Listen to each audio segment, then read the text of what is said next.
la machine imprimante sur les supports, voilà comment c'est normalement. Vous voyez. Maintenant, il faut que vous mettez d'abord la cartouche. La cartouche, voici comment c'est. Vous enlevez ceci. Lorsque vous enlevez ça, vous mettez, vous ouvrez ça. Puis vous mettez à partir d'ici, de manière à ce que ce bout puisse sortir par ici. Voilà, c'est bien sorti. Lorsque vous finissez ça, vous fermez comme ceci. Et c'est fini. Maintenant, il faut allumer l'écran.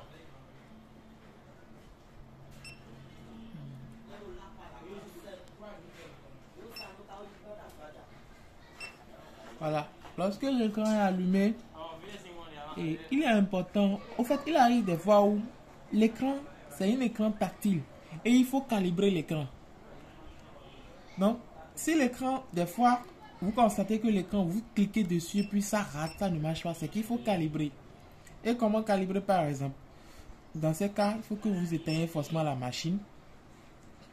Je considère qu'on l'a éteint comme ceci. Vous rallumez. Lorsque vous rallumez, vous mettez directement ceci, vous mettez directement, vous voyez comment c'est venu. Vous mettez directement le bic sur ça. Et puis cet écran va venir. Lorsque cet écran va venir, tous les petits carreaux qui vont venir, vous allez cliquer sur ça. C'est venu ici, vous cliquez de ça, là, là, et puis enfin là. Là maintenant, c'est que c'est calibré.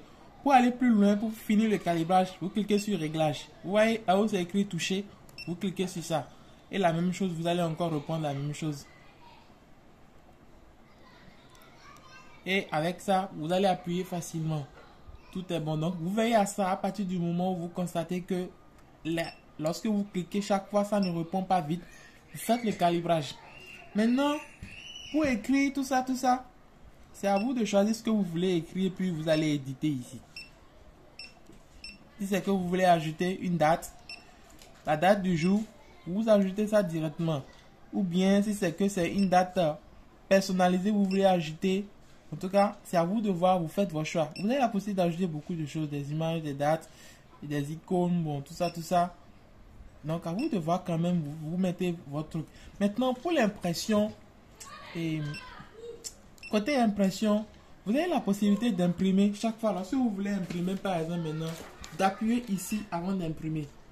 Ou, à défaut de ça, vous pouvez régler la machine de manière à ce que c'est le minuteur, le signal de départ là. C'est que ça peut par exemple faire tous les 2 secondes, la machine va imprimer de lui-même. Ce sera automatique. C'est ici où vous choisissez ça. Si c'est que vous ne voulez pas ça, vous voulez chaque fois appuyer sur la clé. Bon, j'ai appuyé ici, vous allez choisir sur clé. Donc c'est un peu ça. Donc si par exemple, bon, là maintenant j'ai choisi clé.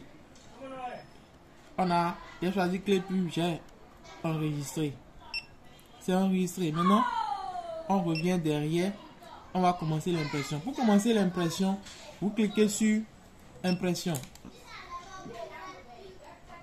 Lorsque vous cliquez sur impression, il faut forcément appuyer. Vu que j'ai choisi l'option clé, il faut que j'appuie ici avant d'imprimer. Vous voyez? C'est lorsque j'appuie ici, ça va écrire. Lorsque j'appuie ici, ça va écrire impression. Là, je n'ai pas appuyé. Si j'appuie impression, on dit que c'est prêt à imprimer. Et lorsque vous appuyez sur impression, il faut que vous sachiez, ici aussi, il faudrait faire bien entrer. Ici, si vous ne faites pas bien entrer ça, la machine ne va pas bien couler. Il faudrait que les deux là puissent être directement posés sur votre support. Donc, j'appuie, ça dit impression, baf, et j'écris. Donc, c'est comme ça, ça se passe.